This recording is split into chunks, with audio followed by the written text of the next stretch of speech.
Dear friends and children, வணக்கம். நான் Anbudanlkn. எல்லாரும் எப்படி இருக்கீங்க? நல்லா இருக்கீங்க தானே? குட். இன்னைக்கு என்னுடைய ஊர் சுற்றலாம் வாங்க ட்ராவல் அண்ட் ஈவெண்ட்ஸ் அந்த சேனலில் நாம் பார்க்க போகிறது யூரோப் ட்ராவல். நான் முதல்ல 2 வீடியோ போட்டிருக்கேன். லண்டன் பார்த்தோம், அதுக்கப்புறம் ஆம்ஸ்டர்டாமில் இருக்கிற அந்த மினியேச்சர் சிட்டி பார்த்தோம். அதனுடைய கண்டினியூஷன் இப்போ பார்க்கலாம். வாங்க போகலாம். இப்போ அங்கேருந்து நாங்கள் பஸ் ஏறி அடுத்தது நாங்கள் போகிற இடம் வந்து கப்பலில் க்ரூஸில் வந்தோம். ஆம்ஸ்டர்டாம் பார்த்துட்டு பயணிக்கிற வழியில் விண்மில் பார்க்கலாம். ஹாலந்தில் ஒரு ஃபேமஸான ஒரு இடம் வந்து விண்மில் தான். நம்ம போகிற வழியில் பாருங்கள், பசுமையான வயல்களெல்லாம் பார்க்குறோம். நம்மளும் கூட இங்கே ஒரு சிட்டியிலேருந்து இன்னொரு ஊருக்கு போகும்போது வழியில் பசுமை நிறைந்த வயல்களெல்லாம் நம்ம பார்ப்போம். அது மாதிரி தான் இது அங்கே போகிற ட்ரெயின். இது இந்த ட்ரெயினை நம்ம பார்க்கலாம்.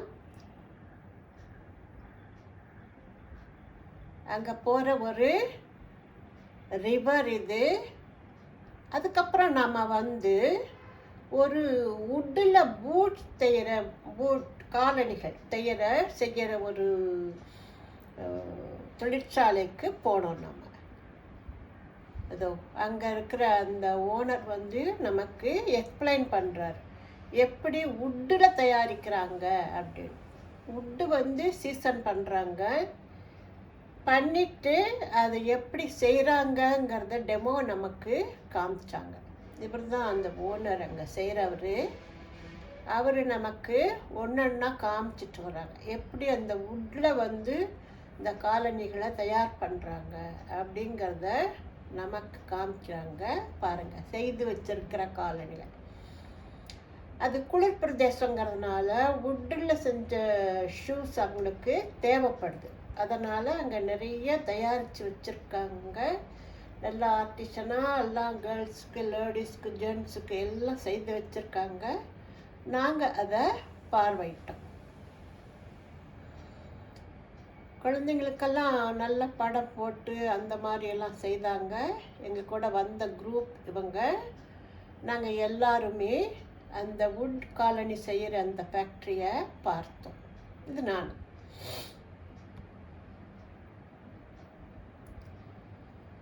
உங்களுக்கு ரொம்ப பிடிச்சிருக்குன்னு நினைக்கிறேன். பார்த்துட்டே வாங்க. அதுக்கப்புறம் நாங்கள் சீஸ் செய்கிற ஒரு ஃபேக்ட்ரிக்கு போனோம்.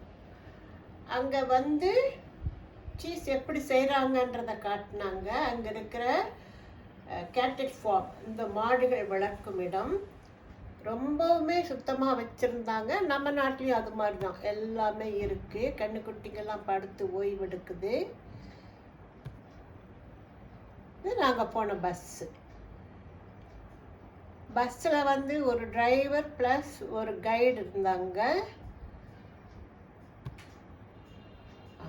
இந்த ஓனர் வந்து அந்த சீஸ் தயாரிக்கிற அந்த கம்பெனியில் இந்த கேட்டில் எல்லாம் பார்த்துக்கிறாரு. அவர் ஓட்டிகிட்டு வந்த டிராக்டர் இது. அங்கே எல்லாம் சாமான் வச்சுருக்காங்க. அதுக்கப்புறம் நாங்கள் புறப்பட்டோம். எங்களுடைய பஸ்ஸிலேருந்து பார்க்கும்போது ஒரு ரிவர் தெரியுது பாருங்கள். இது ஒரு ஃபேமஸான விண்மில். நீங்கள் சினிமாவில் எல்லாம் கூட பார்த்துருப்பீங்க. பழமையான ஒரு விண்மில். இப்போ கூட ஒர்க் பண்ணிகிட்ருக்குன்னு சொன்னாங்க. ரொம்ப ஃபேமஸ். அந்த விண்மில்லை நாம் பார்க்கலாம். இது வந்து ஹாலந்து நாட்டினுடைய ஒரு அடையாளம். நீங்கள் சினிமாவில் டூயட் பாடுற சீன்லாம் கூட நீங்கள் பார்த்துருக்கலாம். பார்த்துட்டு நாம் அதிலேருந்து நாம் போகிறோம். விண்மில்லை நம்ம பக்கத்தில் பார்க்குறோம். எவ்வளோ பெருசு பாருங்கள். ரொம்ப அழகான ஒரு விண்மில். அதுக்கப்புறம் நம்ம பஸ் ஏறி போயிட்டுருக்கோம். ஒவ்வொரு அங்கே சர்வீஸ் ஸ்டேஷன்ஸ் இருக்குது. நம்ம 2 hours ஒரு தடவை பஸ்ஸை நிறுத்திட்டு அங்கே இறங்கி நம்ம போகிறவங்க வாஷ்ரூம் போகிறவங்க போய்க்கலாம். அங்கே டீ காஃபி எல்லாம் கிடைக்கும். ஸ்நாக்ஸ் சாப்பிட்றவங்க சாப்பிட்டுக்கலாம். ஒன்ஸ் இன் 2 ஹவர்ஸ் அங்கே சர்வீஸ் ஸ்டேஷனில் நிறுத்துகிறாங்க. அது மாதிரி ஒரு சர்வீஸ் ஸ்டேஷன் நீங்கள் பார்க்கலாம். ஆம்ஸ்டர்டாம் அங்கே வந்து நம்ம போய் சர்வீஸ் ஸ்டேஷன்ல எல்லாம் வந்து போய் நிற்கும்போது நமக்கு ரொம்பவுமே ரிலாக்ஸ்டாக இருக்குது. ரொம்ப நேரமும் நம்ம பஸ் பிரயாணம் செய்ய வேண்டியதில்லை. 2 ஹவர்ஸ்க்கு ஒரு தடவை அங்கே நிறுத்துகிறாங்க. நிறுத்திட்டு நாம் என்ன பண்ணுறோம், அங்கே போகிறோம். இதுதான் சர்வீஸ் ஸ்டேஷன். அங்கே வந்து கடைகளெல்லாம் இருக்குது, பெட்ரோல் பங்க் இருக்குது. அங்கே இருக்கிற கடைகளில் நிறைய திங்ஸ் விற்கிறாங்க. நம்ம பார்க்கலாம், பார்த்துட்டு நமக்கு தேவையானதை வாங்கிக்கலாம். சாப்பிட்றாங்க, எதனா வேணும் அப்படிங்கிறவங்க எடுத்துக்கிறாங்க. இது வந்து அங்கே இருக்கிற பில்டிங்ஸை நம்ம பார்க்கலாம். நான் தான் சொன்னேன்னு, யூரோப்பில் வந்து எல்லா பில்டிங்ஸும் ஒரே மாதிரி இருக்கும். இந்த கட்டட கலைங்கிறது ஒரே மாதிரி. நம்ம அங்கே இறங்கி பார்க்கலாம். இதெல்லாம் அங்கே இருக்கிற பிரசல்ஸ் போகிறோம். நம்ம பிரசல்ஸ் போகிற இடத்துல நம்ம பார்த்து ரசிக்கிற இடம் இது.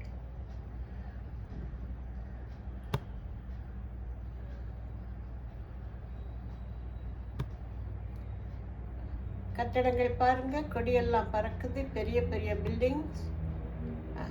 அங்கே நம்ம இறங்கி நிற்கிறோம். நம்ம இந்தியன் ரெஸ்டாரண்ட் நான் தான் சொன்னேன் இல்லைங்களா, இந்த பேக்கேஜ் டூரில் ரொம்பவுமே பக்காவாக அப்படியே ரொம்ப அரேஞ்ச் பண்ணி காலையில் வந்து நீங்கள் நம்ம 7 மணிக்கு கிளம்புறோம் அப்படின்னா என்ன சொல்லுவாங்க, 5 o'clock வேக்கப் கால் அப்படிம்பாங்க. 6 o'clock கரெக்டு கீழே வந்துடணும் லாபிக்கு. 7 o'clock பிரேக்ஃபாஸ்ட்டை முடிச்சுட்டு 7 பஸ்ஸுக்கு வந்துடும். அந்த மாதிரி ரொம்ப சிஸ்டமேட்டிக்கு. கரெக்டாக 1 o'clock ஒரு இந்தியன் ரெஸ்டாரண்ட்டில் கொண்டு நிறுத்திடுவாங்க. எல்லாம் ப்ரீ பிளான்டு, அவ்வளோ அழகாக. இந்தியன் ரெஸ்டாரண்ட்டில் தான் லன்ச்சு. பிரேக்ஃபாஸ்ட் வந்து இந்த ஹோட்டல்லையே கொடுத்துருவாங்க. அது கான்டினென்டல் தான். வந்து ப்ரெட்டு, ஜூஸு, அது நிறைய வெரைட்டிஸ் இருக்கும். எல்லாம் சாப்பிட்டு காஃபி, டீ, ஜூஸு, என்ன வேணுமோ ஃப்ரெஷ் ஃப்ரூட்ஸு, வெஜிடபிள்ஸ் எல்லாமே வச்சுருப்பாங்க. காஃபி, டீ எல்லாமே குடிச்சிட்டு சீரியல்ஸ் எல்லாமே விதவிதமாக வச்சுருப்பாங்க. அது வந்து காம்ப்ளிமெண்ட்ரி பிரேக்ஃபாஸ்ட்டு ஹோட்டல்ஸில். அதுக்கப்புறம் லன்ச்சு 1 o'clock கரெக்டாக ஒரு இந்தியன் ரெஸ்டாரண்ட்டில் கொண்டு நிறுத்திடுவாங்க. மோஸ்ட்லி அது நார்த் இந்தியன்ஸ் தான் இருக்கும். ரோட்டி, கொஞ்சம் ரைஸு, ஒரு சப்ஜி 2 பாலக்கொண்டு இருக்கும், உருளைக்கிழங்கு இருக்கும், அப்புறம் வெங்காயமெல்லாம் வச்சுருப்பாங்க, அப்புறம் கொஞ்சம் தயிர் வச்சுருப்பாங்க, ரைஸு. இது டேஸ்ட் நல்லாவே இருக்கும். அது மாதிரி நாங்கள் ஒரு இந்தியன் ரெஸ்டாரண்ட்டுக்கு லன்ச் சாப்பிட்றதுக்காக இறங்கினோம். அங்கே அந்த ரெஸ்டாரண்ட்டுக்கு போகிற வழி இறங்கிட்டு நாங்கள் வந்து இங்கே ப்ரூசல்ஸில் ஒரு படகுல போகிறோம். படகு நதியில் ஒரு போட்டு, அங்கே இதான் போட்டில் ஏறி அந்த நதியில் சவாரி பண்ணுறது. நதியில் படகு பயணம், அது வந்து க்ரூஸ், கேனால் க்ரூஸ் அப்படின்னு சொல்கிறது. அதில் அப்படியே அந்த பெல்ஜியம் நகரத்தினுடைய இந்த ப்ரூசல்ஸினுடைய அழகை பார்க்கறதுக்காக அந்த நதியில் இந்த படகுல நாங்கள் போயிட்டுருக்கோம். பாருங்கள், நிறைய பேர் இருக்கோம். எங்கள் குரூப்பு ப்ளஸ் மற்றவங்களும் இருக்காங்க.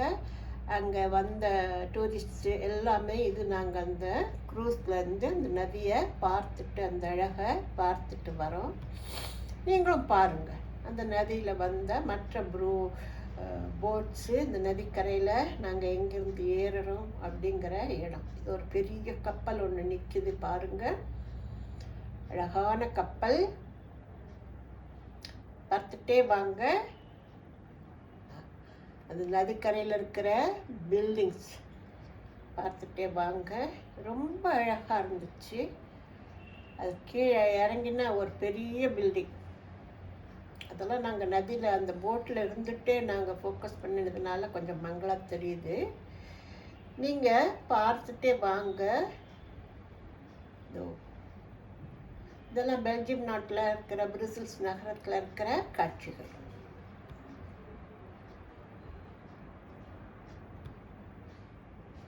வயல்வெளி நான் சொன்னேன் இல்லையா, அதே மாதிரி தான். அங்கே ஒரு கண்டெய்னர் வருது, நிறைய கார் இறங்குது.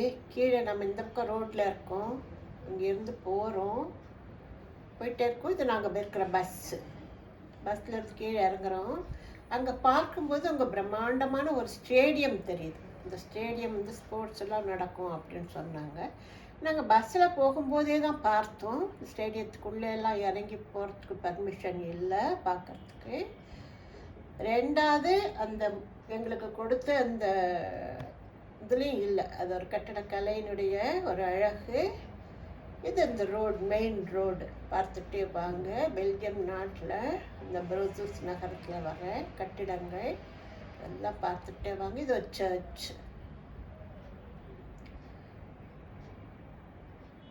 அழகான கட்டிடங்களை பார்க்கலாம் நம்ம. இது ஒரு சயின்ஸ் எக்ஸிபிஷன் மாதிரி அங்கே வழியில் இருந்த ஒரு ப்ரூசல்ஸ் நகரத்தில் வச்சிருந்த ஒரு சொன்னாங்க அட்டோமியம் அப்படிங்கிறது. இதெல்லாம் ஒரு சயின்ஸ் எக்ஸிபிஷன் மாதிரி. இதெல்லாம் மற்ற கிரகங்கள் பூமியை சுற்றி எப்படி வருது அப்படிங்கிறத பற்றி அங்கே இறங்கி நாங்கள் பார்த்தோம். ஒரு கேலக்சியை பற்றி சொல்கிற ஒரு அடையாளம் அப்படின்னு சொன்னாங்க டூரிஸ்ட் கைடு.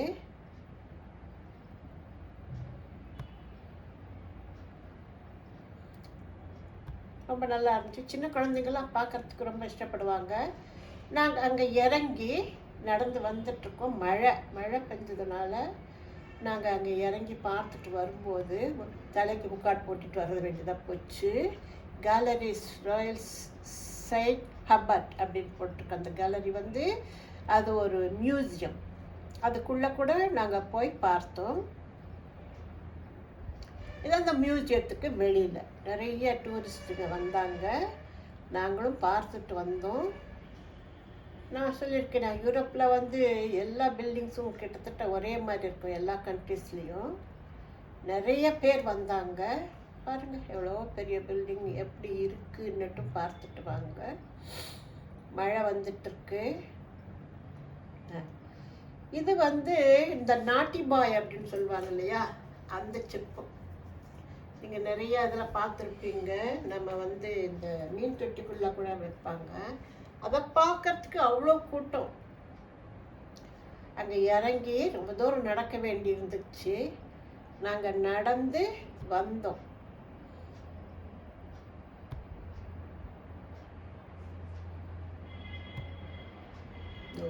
இதுதான் அந்த நாட்டி பாய் சிற்பம். அது அங்கேருந்து தண்ணி விழுகிற மாதிரி, அந்த யூரின் போகிற மாதிரி சின்ன குழந்தை அது மாதிரி சிற்பம் அது.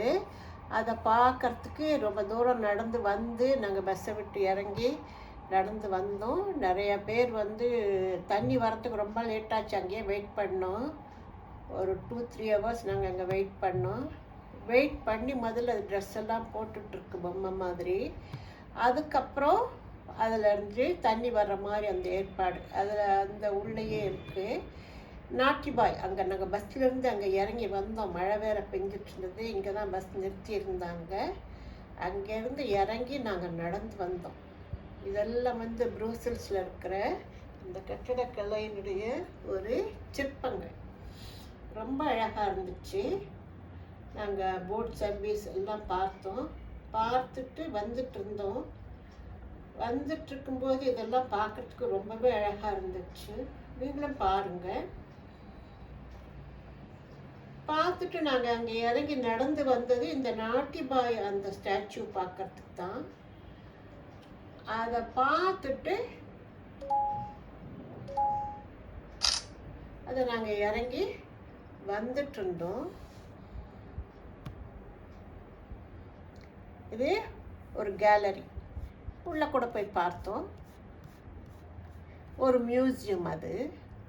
இந்த மியூசியம் பார்த்துட்டு நாங்கள் இறங்கி இந்த நாட்டி பாய் சிற்பம் பார்க்கறதுக்காக போனோம். நடந்து மழை வந்துட்டு இருந்தது. அங்கே எல்லாம் குளிர் பிரதேசங்கிறதுனால எல்லாம் ஒரே பசுமை. அவ்வளோ நீட், அவ்வளோ அழகு பார்க்கலாம். இதை பார்த்துட்டு நாங்கள் வந்து திரும்பிட்டோம். ஹோட்டலுக்கு வந்துட்டோம். வந்துட்டு நெக்ஸ்ட் டே நாங்கள் புறப்பட்ட இடம் வந்து உலகத்தின் ஃபேஷன் தலைநகரம் அப்படின்னு சொல்லப்படுற பாரிஸ்.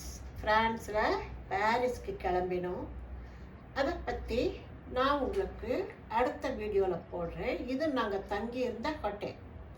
எல்லாமே 4 ஸ்டார் ஹோட்டல்ஸ் தான் நாங்கள் தங்கியிருந்தோம். அந்த ஹோட்டல் ரூமு. நெக்ஸ்ட் டே நாங்கள் பாரிஸ்க்கு புறப்பட்டோம். பிரான்ஸ் நாட்டினுடைய உலக ஃபேஷன் தலைநகர் அப்படின்னு சொல்கிறது. அங்கே புறப்பட்டோம். அடுத்த எபிசோடில் நான் உங்களுக்கு பாரிஸ் நகரத்தை பற்றி போடுறேன்.